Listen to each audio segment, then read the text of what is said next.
여러분, 밤에 자다가 몇 번이나 깨십니까?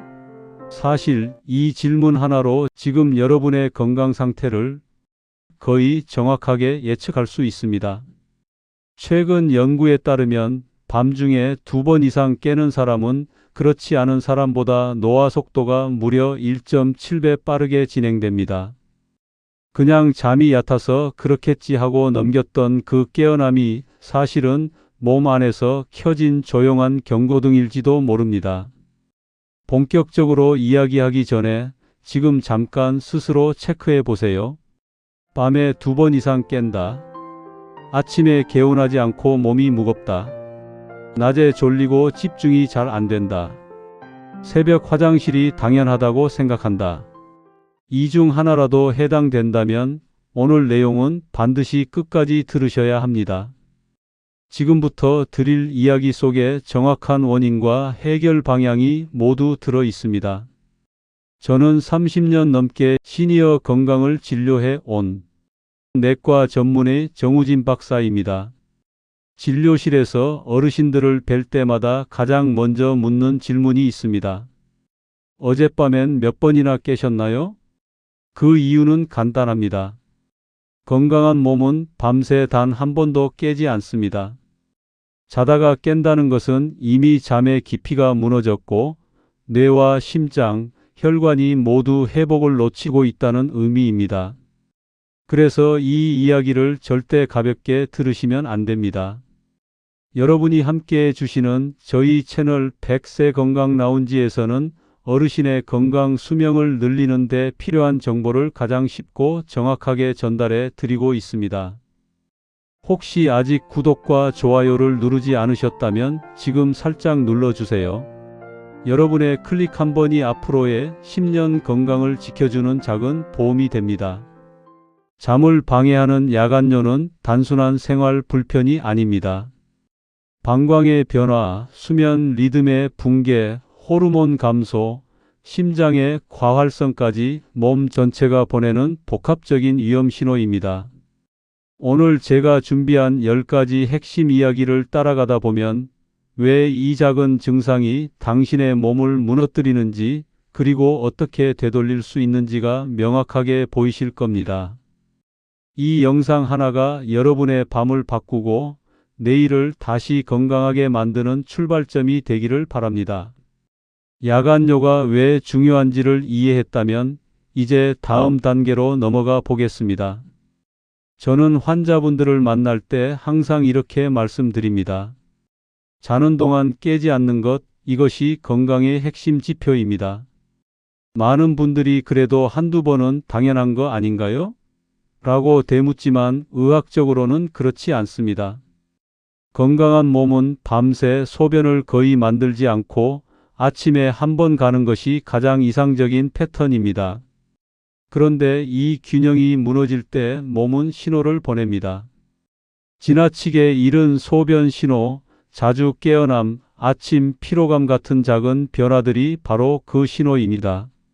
중요한 것은 이 신호가 이미 회복 기능이 떨어지고 있다는 사실을 보여주는 첫 번째 단계라는 점입니다. 단순히 나이 들었으니까가 아니라 몸 안의 조절 시스템이 흔들리고 있다는 뜻이죠. 제가 특히 강조하는 부분은 이것입니다. 야간뇨는 절대로 혼자 오지 않습니다.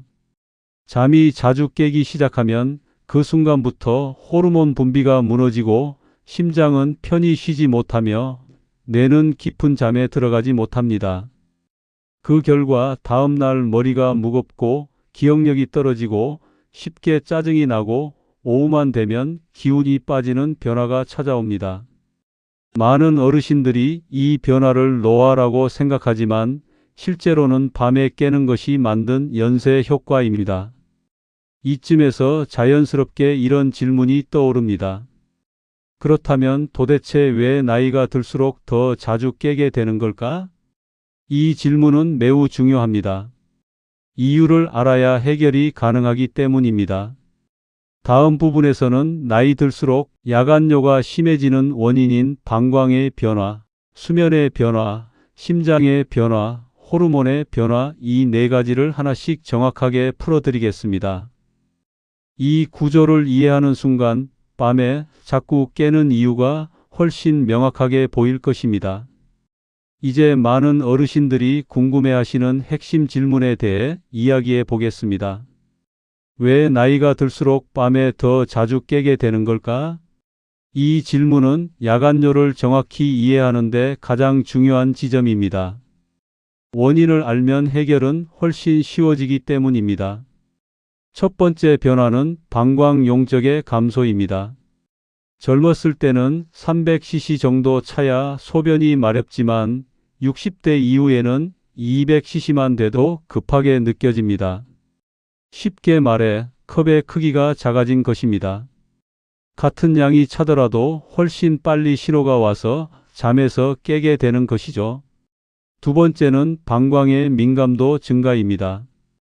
실제로 소변이 많이 차지 않았는데도 예민해진 방광이 뇌로 지금 가야 한다는 신호를 보내버립니다.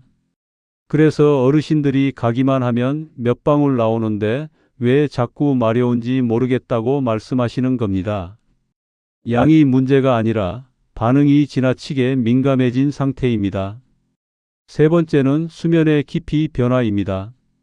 나이가 들면 멜라토닌 분비가 크게 줄어들어 깊은 잠인 수면의 세 번째 단계와 네 번째 단계가 거의 유지되지 않습니다. 잠이 얕아진 상태에서는 작은 자극에도 쉽게 깨고 방광에서 오는 미세한 신호에도 몸이 민감하게 반응합니다.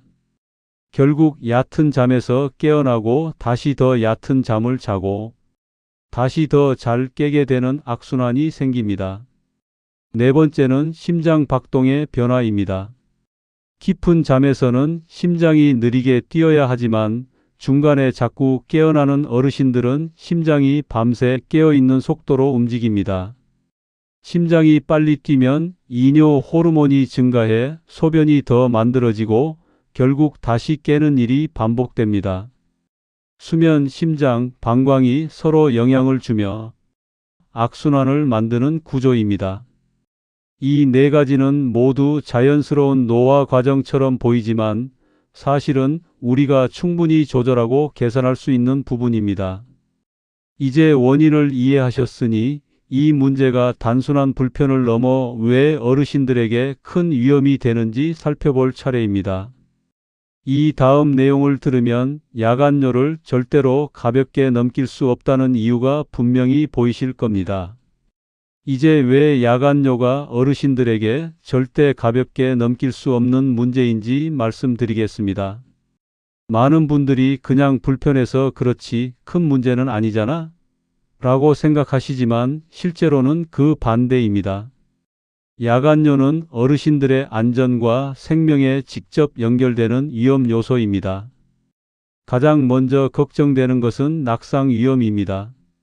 어르신들은 잠결에 일어날 때 뇌가 완전히 깨어 있지 않고 균형감도 떨어져 있으며 혈압 역시 낮은 상태입니다. 이런 상황에서 어두운 방을 더듬어 화장실로 가다 보면 작은 문턱이나 미끄러운 바닥에도 쉽게 걸려 넘어집니다. 실제 진료에서도 새벽에 화장실 가다가 고관절이 부러져 수술했다는 사례를 자주 듣습니다. 골절 후 회복은 오래 걸리고 장기 침상 생활로 또 다른 합병증이 생기기도 합니다. 두 번째는 뇌졸중 위험 증가입니다. 자주 깨어나는 과정 자체가 심장을 자극해 박동을 빠르게 만들고 혈압 변동을 일으킵니다. 여러 연구에서 새벽 시간대 뇌졸중 발생이 많은 이유 중 하나가 이러한 반복된 야간 각성이라고 알려져 있습니다. 즉 소변 때문에 깬다보다 더 위험한 것은 깨어나는 과정 자체가 신체를 공격한다는 사실입니다. 세 번째는 다음날 기능 저하입니다. 밤에 제대로 회복하지 못하면 기억력 저하, 집중력 감소, 불안감, 우울감, 무기력 같은 증상들이 하루 종일 따라다닙니다. 어르신들이 아침에 머리가 멍하다, 사소한 일에도 짜증이 난다, 오후만 되면 눈이 감긴다고 말씀하시는 이유가 여기에 있습니다. 이것은 단순한 피로가 아니라 회복되지 않은 뇌가 보내는 SOS 신호입니다. 이렇듯 야간뇨는 단순한 배뇨 문제가 아니라 신체 전체의 경고 시스템이 무너지고 있다는 증거입니다. 밤에 한두 번 깨는 것이 반복되는 순간 몸은 이미 계속 손해를 보고 있습니다. 그래서 이 문제를 최대한 빠르게 바로잡는 것이 무엇보다 중요합니다. 이제 왜 위험한지 이해하셨다면 다음 단계는 어떻게 다시 밤 동안 깊이 잘 수 있는가? 입니다. 이어지는 내용에서는 실제 환자들이 효과를 경험한 가장 핵심적인 야간뇨 개선 전략들을 하나씩 알려드리겠습니다. 이제부터는 밤에 자꾸 깨는 문제를 실제로 줄일 수 있는 방법을 말씀드리겠습니다. 제가 진료실에서 수많은 어르신들에게 직접 지도해 왔고 효과를 확실히 확인한 3가지 핵심 전략입니다. 이 단계만 잘 지켜도 새벽에 깨는 횟수가 눈에 띄게 줄어듭니다. 첫 번째는 다리 올리기입니다.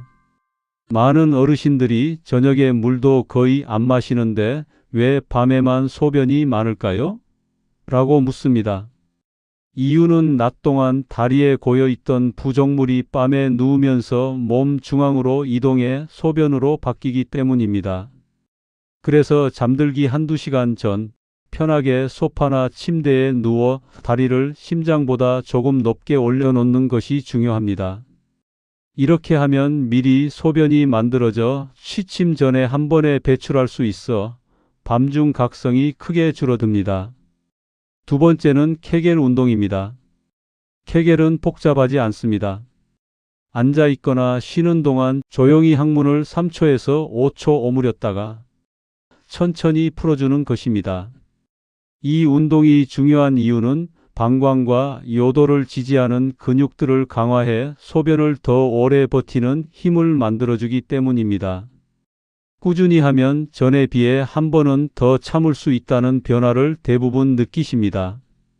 세 번째는 가장 효과적인 방법으로 알려진 이중배뇨법입니다.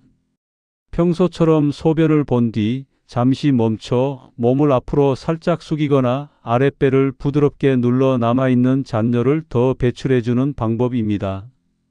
저는 이 과정을 행주를 한 번 더 짜내는 것에 비유합니다.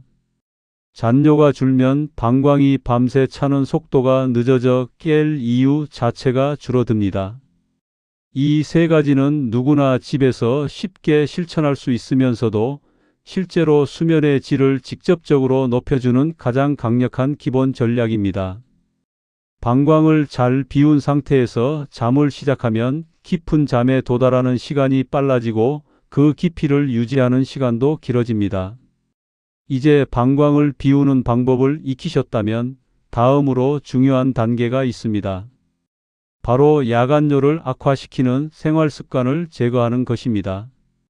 이어지는 내용에서는 절대 피해야 할 행동과 저녁에 조심해야 하는 음식들을 하나씩 알려드리겠습니다. 지금까지 방광을 최대한 비워 깊은 잠을 준비하는 방법을 살펴보셨다면 이제는 반대로 밤에 소변을 많이 만들게 하는 요인들을 줄이는 과정이 필요합니다. 많은 어르신들이 저녁에 물만 안 마시면 되는 거 아닌가요? 라고 물으시지만 실제로는 물보다 더 강력하게 소변량을 늘리는 요소들이 따로 있습니다. 이 부분을 바로잡는 것만으로도 새벽에 깨는 횟수가 크게 줄어듭니다. 가장 먼저 신경 써야 할 것은 잠들기 2시간 전의 수분 제한입니다.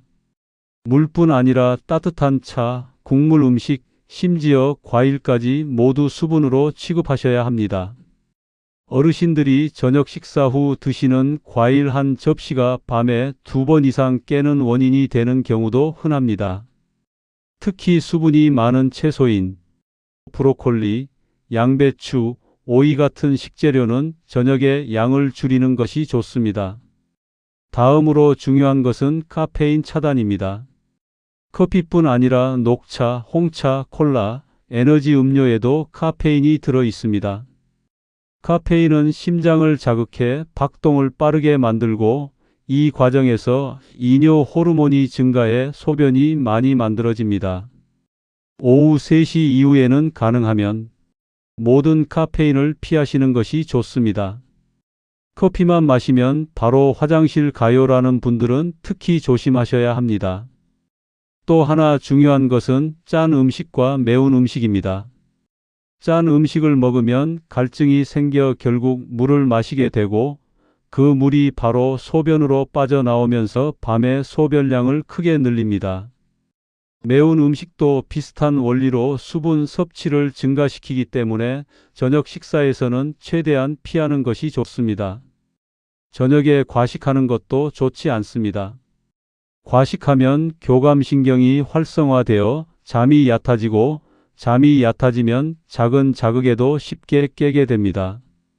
이렇게 밤에 소변을 많이 만들게 하는 요소만 잘 차단해도 몸은 훨씬 안정적으로 잠을 유지할 수 있습니다. 전보다 덜 깨요. 아침이 훨씬 가뿐합니다. 라고 말씀하신 분들은 대부분 이 생활 조절 단계에서 큰 도움을 얻었습니다. 이제 생활 습관을 정리했다면 많은 어르신들이 궁금해 하시는 멜라토닌을 활용한 수면 리듬 회복 방법을 알려드릴 차례입니다. 다음 내용에서는 멜라토닌이 어떻게 야간뇨를 줄이는데 도움을 주는지 그리고 올바른 복용법을 정확히 설명해 드리겠습니다. 이제 많은 어르신들이 가장 궁금해하시는 멜라토닌 이야기를 해보겠습니다. 멜라토닌은 흔히 잠을 오게 만드는 약으로 알려져 있지만 사실은 수면 리듬을 바로잡아주는 호르몬입니다. 그리고 이 리듬이 바로 야간뇨와 깊은 관련이 있습니다. 나이가 들면 멜라토닌 분비는 눈에 띄게 줄어듭니다.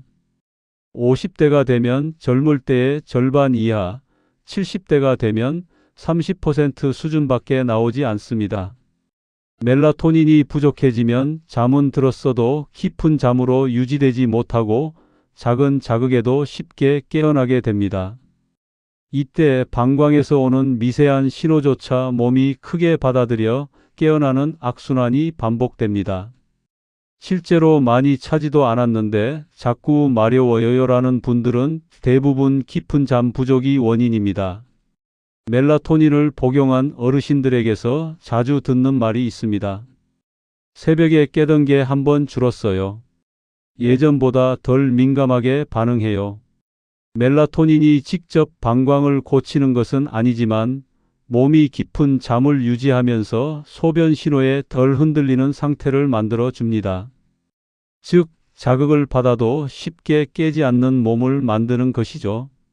다만 멜라토닌을 올바르게 복용하기 위해 꼭 지켜야 할 규칙이 있습니다. 첫째, 복용 시간입니다. 자기 직전에 먹는 것이 아니라 자고 싶은 시간에 1시간 전에 복용해야 합니다.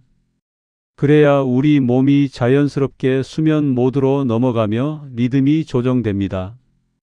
둘째, 용량입니다. 어르신에게는 1mg에서 2mg 정도의 소량이 가장 적절합니다. 많이 먹는다고 더 잘 자는 것이 아니라 오히려 리듬이 어긋날 수 있습니다. 셋째, 빛 차단이 필요합니다.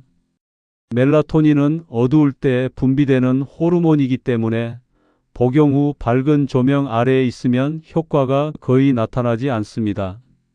잠들기 1시간 전부터는 조명을 낮추고 TV, 스마트폰 화면은 멀리하는 것이 좋습니다. 멜라토닌은 수면제를 대체하는 약은 아니지만 어르신들에게는 야간 각성을 줄이는데 매우 유용한 도구입니다.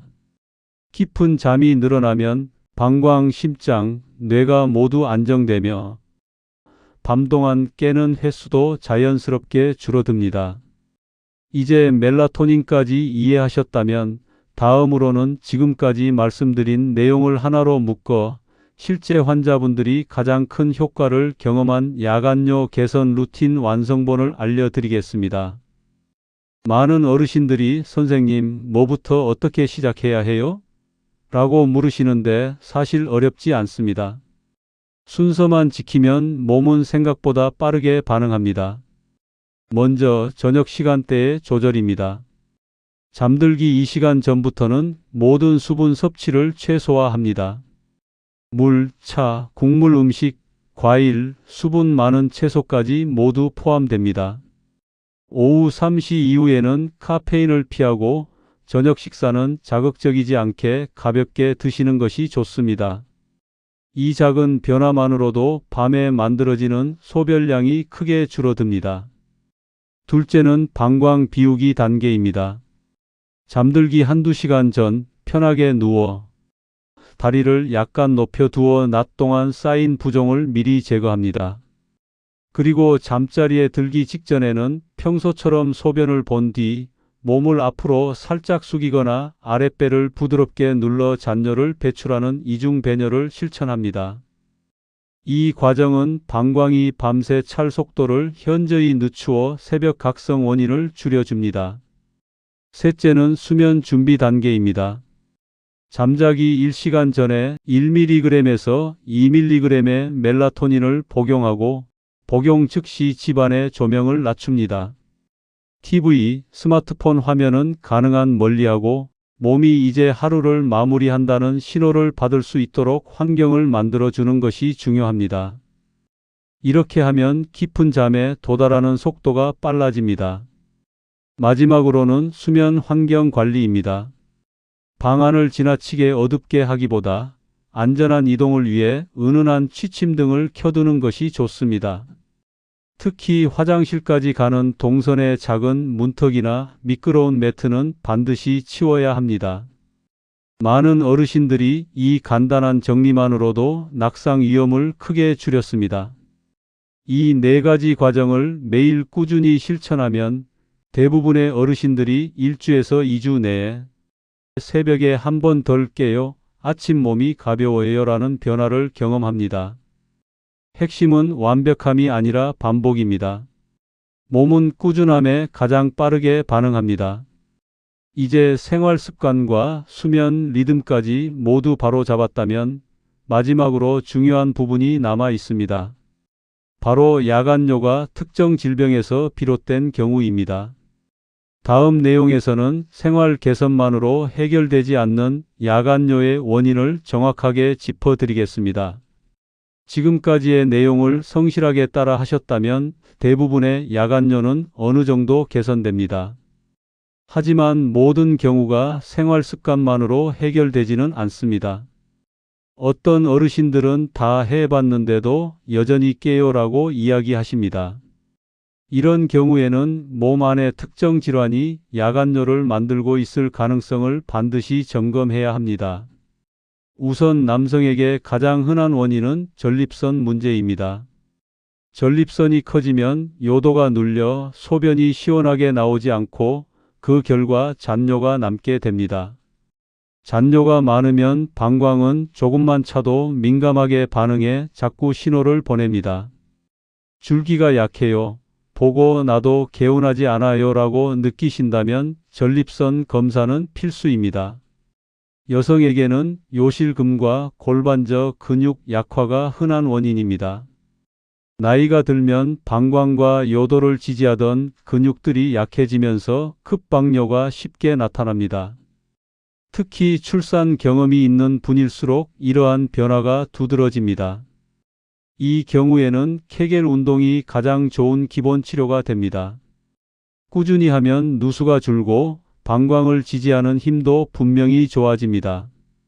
다음으로 중요한 질환이 수면장애, 특히 콧골이와 수면무호흡증입니다.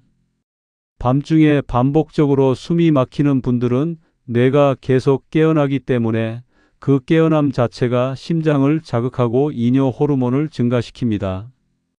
이 경우에는 아무리 수분을 조절해도 야간뇨가 잡히지 않습니다. 자다가 숨 막혀 벌떡 깬 적 있다면 반드시 검사해 보셔야 합니다.